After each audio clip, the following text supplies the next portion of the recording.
I never asked to be born. Hell, my parents never asked for me either. The way my mom tells it, she was young and stupid, head over heels for some guy who couldn't keep it in his pants. Next thing you know, boom, baby on the way. That baby was me, Sheila, the mistake. Mom wanted to get rid of me, but both sets of grandparents found out and shut that down real quick. Back then, you didn't raise kids alone. So Mom and Dad got hitched, and I came along kicking and screaming 9 months later. Dad never let me forget how I'd ruined his life. There goes my youth, he'd mutter every time he looked at me. To him, I wasn't a daughter, I was a ball and chain, dragging him down from the life he thought he deserved. For 10 years, it was just the three of us in that little house. Me, tiptoeing around, trying not to piss off Dad. Mom, cooking and cleaning like her life depended on it. And Dad, coming home from work with a scowl that only deepened when he saw me. Then came the miracle, my little sister. Sarah, the golden child. The one they actually wanted. And me? I was shoved even further into the background. Sheila, watch your sister. Sheila, be quiet. Sarah's sleeping. Sheila, why can't you be more like Sarah? It was Sarah this, Sarah that. She got new clothes, I got hand-me-downs. She got praise, I got scolded. She got love, I got used to disappointment. By the time I was 10, I was doing most of the housework. Scrubbing toilets, mopping floors, dusting shelves, you name it, I did it. Not that I got any thanks for it. It was just expected. But there was one chore I didn't mind, cooking. Something about mixing ingredients, creating flavors, it felt like magic. I remember the first time I made my special lasagna for a family gathering. Aunt Linda took a bite and her eyes lit up. Mary, this is incredible. When did you become such a master chef? Mom just smiled and nodded, soaking up the praise. I stood in the corner, invisible as always. Actually, I made it, I said, trying to make my voice heard. Aunt Linda laughed, like I'd just told a joke. Sheila likes to help in the kitchen sometimes, Mom cut in smoothly, still basking in the compliments. Isn't that right, dear? I shut my mouth, knowing it was pointless. No one ever believed me anyway. Growing up, the kitchen became my sanctuary. While Sarah got showered with attention and gifts, I found solace in pots and pans. By the time I hit high school, I could whip up a mean pot roast that even Dad couldn't complain about. Not bad, he'd grunt, shoveling food into his mouth. Coming from him, that was high praise. But it wasn't just about feeding my family. I had bigger dreams. Every night, I'd close my eyes and picture it, my own restaurant, bustling with happy customers, all of them savoring my creations. One night at dinner, I couldn't hold it in anymore. I want to open a restaurant someday, I blurted out. The silence that followed was deafening. Then Sarah snickered. You? A restaurant? Mom looked concerned, like I'd just announced I wanted to be an astronaut. Dad didn't even look up from his plate. Restaurants fail all the time. You'd be broke in a month. But I'm good at cooking, I protested. Everyone likes my food. Everyone likes free food, Dad scoffed. Doesn't mean they'd pay for it. Sarah piped up, her voice sickeningly sweet. Maybe you could work at McDonald's, Sheila. I hear they're always hiring. When it came time for college, I set my sights on the best culinary school I could find. To my shock, Dad agreed to pay for it. This is your inheritance, he said gruffly. Don't expect anything else. The house, the savings, that's all going to Sarah. I should have been hurt, but honestly, I was too excited about culinary school to care. This was my chance to prove myself, to learn from real chefs and hone my skills. College was a whirlwind of chopping, sautéing, and baking. For the first time in my life, I felt like I belonged somewhere. My classmates actually appreciated my cooking, and my instructors praised my creativity. But reality came crashing back when I graduated. With no money for my own place, I had to move back home. The contrast between my college life and my family's indifference was stark. "So, you're a chef now?" Sarah smirked over dinner. "Does that mean you'll be doing all the cooking from now on?" Mom jumped in before I could respond. "That's a wonderful idea. Sheila can cook, and you can focus on your studies, dear." And just like that, I was back to being the family maid. But this time, with a culinary degree gathering dust on my shelf. I managed to land a job as an assistant chef at a local restaurant. The pay was lousy, but it was a foot in the door. Every night, I'd come home exhausted, only to face a mountain of dishes and laundry. "This is your rent," Mom would say, handing me a list of chores. "You're not a child anymore. You need to contribute." But I didn't let it break me. Every spare moment, I was planning, dreaming, scheming. I knew that someday, somehow, I'd have my own restaurant. And when that day came, I'd show them all what Sheila was really capable of. 2 years crawled by, each day a carbon copy of the last.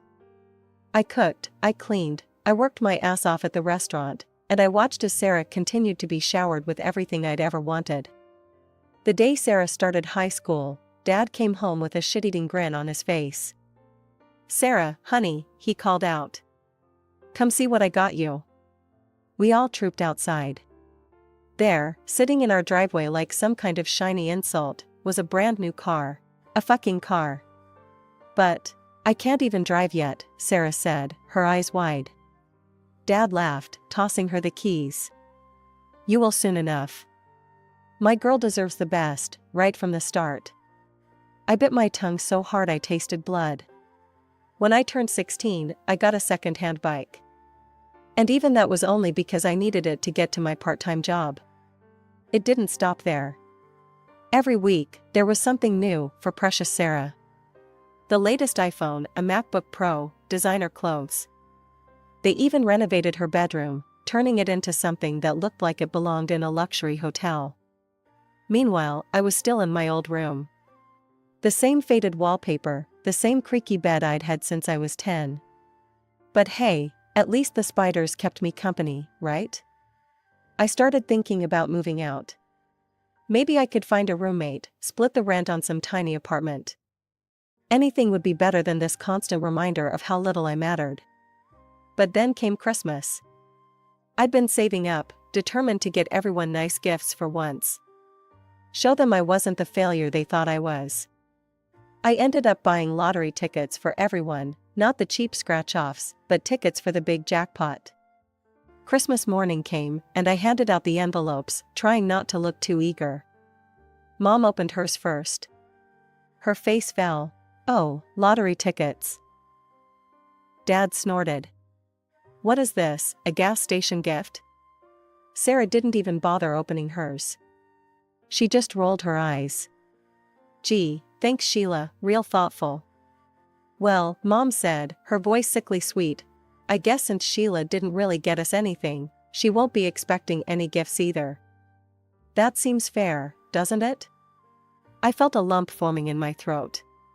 Without a word, I snatched the lottery tickets from Dad's hand. "You know what? I'll take them. Merry bloody Christmas." I stormed out, ignoring their shocked faces. Screw their family dinner. I texted my coworker, Jen. "Hey, you still at the restaurant? Mind some company?"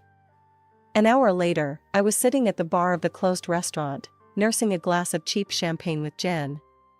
As the night wore on, Jen and I traded stories about horrible families and crushed dreams. It wasn't exactly a Hallmark Christmas, but at least I felt less alone. A few days later, I was at work as usual. During the break, I reached for my phone. There was a missed call from an unknown number. "Probably just another scam," I muttered, tossing the phone aside. But then it rang again. Same number. Curiosity got the better of me, and I answered. "Hello, is this Sheila Thompson?" a cheery voice asked. "Yeah, who's this?" "This is Linda from the State Lottery Commission. I'm calling to inform you that you're holding a winning ticket." I almost dropped the phone. "What? Are you serious?" "Absolutely. One of your tickets matched all the numbers in Christmas drawing." After taxes, your winnings come to $690,000. The world spun around me. In a daze, I headed home. My mind was racing. This was it. My chance to finally open my own restaurant. To show everyone what I could do. I burst through the front door, unable to contain my excitement. You won't believe what happened. They were all sitting at the kitchen table, looking at me like I'd grown a second head. I won the lottery, I blurted out. One of the tickets, the one I was going to give Mom, it won. $690,000 after taxes. For a moment, there was stunned silence. Then Sarah's shrill voice cut through the air. That money belongs to us, she screeched. You bought those tickets as gifts for Mom and Dad. Anything that belongs to them belongs to me. I felt like I'd been slapped. What? No, they gave the tickets back to me. They're mine. Mom and Dad exchanged a look. Sheila, Dad said slowly, be reasonable. You live under our roof. You owe us. Now, hand over that ticket. We'll take care of everything. I took a step back, my hand instinctively going to my pocket where the ticket was. No, I said, surprising even myself with how steady my voice was.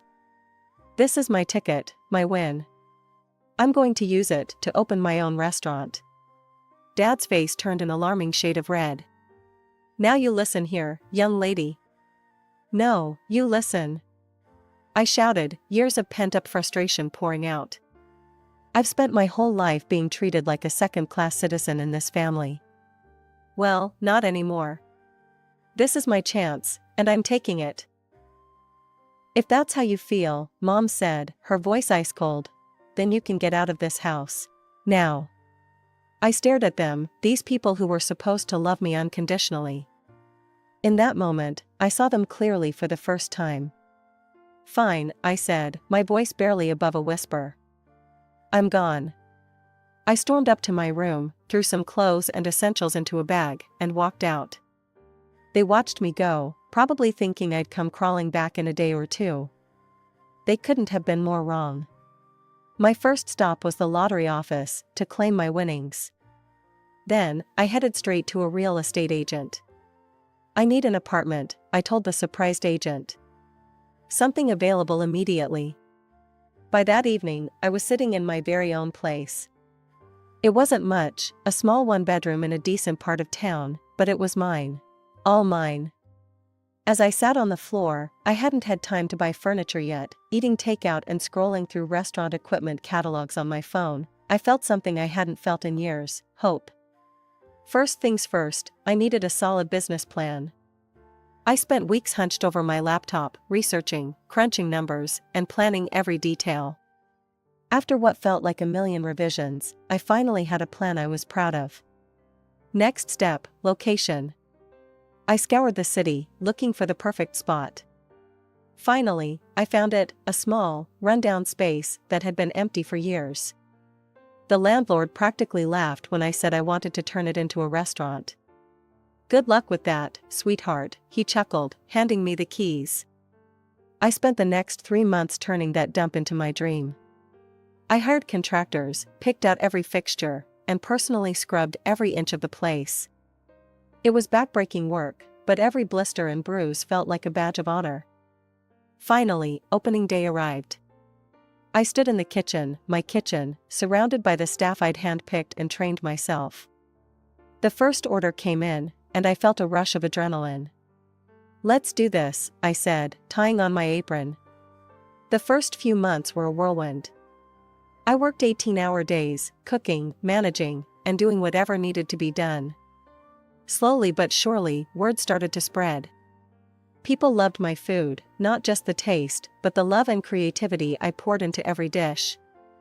I introduced a loyalty program for regular customers, giving them special discounts and first dibs on new menu items. It was a hit. Soon, I had a core group of regulars who came in so often, they felt like family. But I didn't stop there. I set up a delivery service, partnering with local couriers to bring my food right to people's homes. It was a gamble, quality control was a nightmare at first, but it paid off. Social media became my new best friend. I posted daily specials, behind-the-scenes kitchen videos, and engaged with customers online.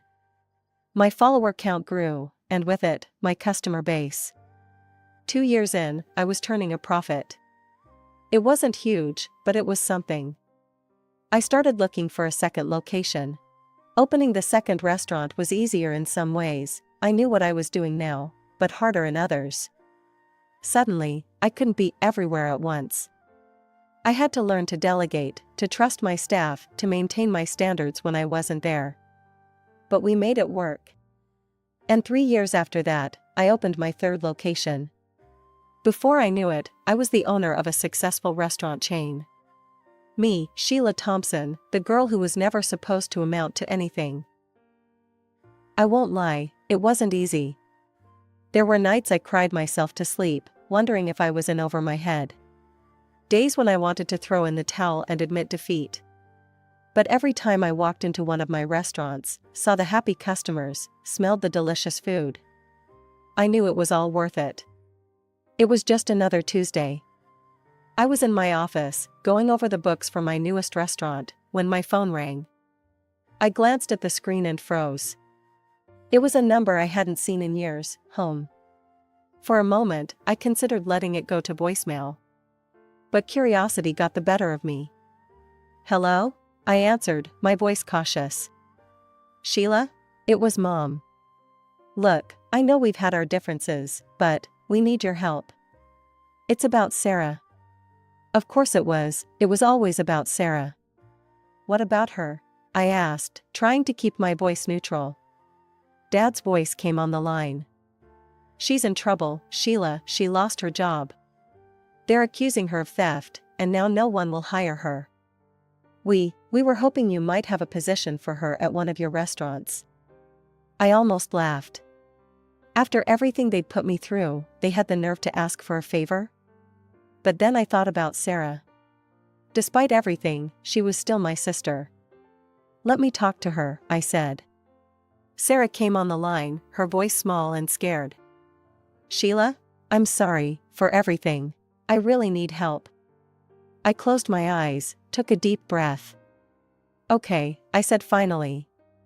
"I'll give you a job, but listen up, there's no special treatment. You screw up, you're out. Got it?" "Yes. Thank you, Sarah gushed. The next morning, Sarah showed up right on time, looking nervous but determined. I put her to work as an administrator, starting her with basic tasks and slowly increasing her responsibilities. To my surprise, she seemed to take it seriously. She was attentive during training, asked good questions, and didn't complain about the work. One night, as we were closing up, Sarah broke down. "I need to tell you the truth," she sobbed. "I didn't steal anything from my last job. My boss, he tried to force himself on me. When I refused, he fired me and spread rumors that I was a thief." I felt a surge of protective anger. "Why didn't you report him? Who would believe me over him?" Sarah wiped her eyes. "I was so scared, Sheila. I didn't know what to do." "I believe you," I said, pulling her into a hug. "And I'm going to help you, okay? We'll figure this out together." Over the next few weeks, I threw myself into teaching Sarah everything I knew about running a restaurant. She soaked it all up like a sponge, eager to learn and prove herself. As I watched her confidently handle a rush of customers, I felt a mix of pride and unease. Sarah was proving to be a quick study and a hard worker. But a nagging voice in the back of my head warned me not to let my guard down completely. At first, everything seemed perfect. Sarah threw herself into her work with an enthusiasm I'd never seen from her before. She was always the first to arrive and the last to leave, taking on extra shifts and volunteering for the toughest tasks. But then, whispers started reaching my ears. At first, I dismissed them as petty workplace gossip. But as the days went by, the whispers grew louder, more insistent. Boss, Marco, my head chef, pulled me aside one day. "I think you need to know something. Your sister, she's been saying things. Stirring up trouble." I felt a chill run down my spine. What kind of things?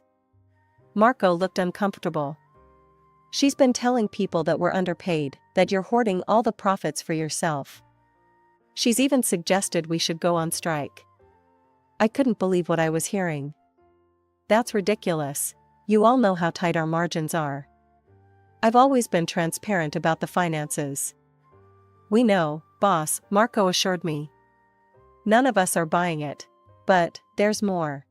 He went on to tell me how Sarah had been claiming that the restaurant rightfully belonged to her, that I had somehow cheated her out of her share of the family money. I felt like I'd been punched in the gut. After everything we'd been through, after I'd given her a second chance, this is how she repaid me? I confronted Sarah that evening, my hands shaking with anger and disappointment.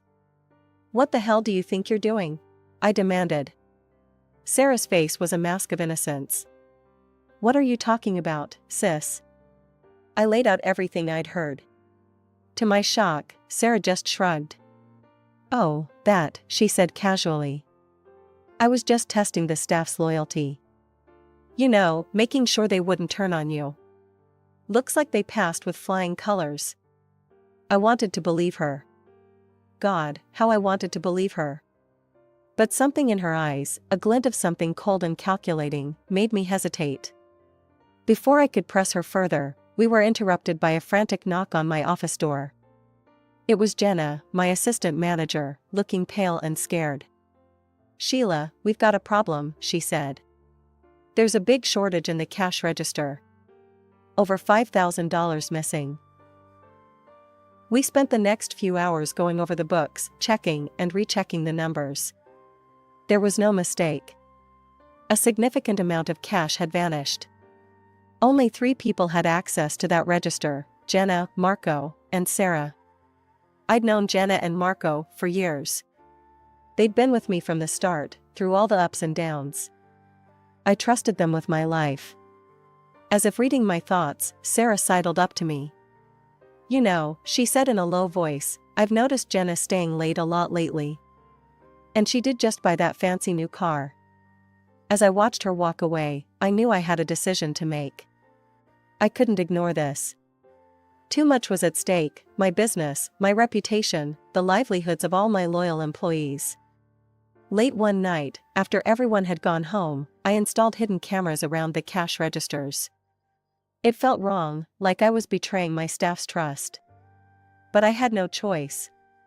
For days, I watched hours of mundane footage, my eyes burning from staring at the screen. And then, on the 4th night, I saw it. Sarah, moving quickly and furtively, opened the register. Her hands darted in and out, stuffing wads of cash into her pockets. My heart sank. I didn't confront her, I couldn't. Instead, I called the police. The next day, as Sarah was finishing her shift, 2 officers walked in. The look on her face when she saw them, shock, then anger, told me everything I needed to know. She thrashed around, knocking over tables and sending dishes crashing to the floor. I deserve this money. I should be rich, not you. You stole my life. As the police led her away, I felt nothing. No sadness, no regret. Just a hollow emptiness where my love for my sister used to be. The next day, my parents stormed into the restaurant. Mom was crying, Dad's face was beet red with anger. How dare you? Dad roared. Your own sister, drop the charges now. I stood my ground. No, she stole from me. She needs to face the consequences. I pulled out my phone, showing them the footage of Sarah stealing. Look, I said. This is what your precious Sarah did. She's a thief. They watched, their faces pale. But instead of understanding, their expressions hardened. You set her up, Dad accused. You've always been jealous of her. I couldn't believe what I was hearing. Jealous? Are you kidding me? You gave me scraps and expected me to be grateful. Well, I'm done. Sarah made her choices. Now she has to live with them. They ranted and raved, alternating between threats and pleas. But I stood firm. Get out, I finally said. Get out of my restaurant, get out of my life. If you don't leave now, I'm calling the police. They left, but not before Dad spat out. You'll regret this, Sheila. Mark my words. The trial was a nightmare. Sarah's tearful performance on the stand almost had me doubting myself. But then came the surprise witness, her former boss. He testified about Sarah's behavior at her last job. How she'd aggressively pursued him, threatening to cry sexual harassment when he rejected her advances. How she'd stolen money from the company in retaliation. In the end, the jury found her guilty. As they led her away, she looked at me one last time. There was no remorse in her eyes, only cold hatred. I haven't spoken to my family since that day. Sometimes, late at night, I wonder if I made the right choice. But then I look around at what I've built, at the life I've made for myself, and I know I did. As I stand in the kitchen of my newest restaurant, watching my staff prepare for the dinner rush, I feel a sense of peace wash over me. This is my family now. This is my home. And nobody, not Sarah, not my parents, not anyone, can take that away from me.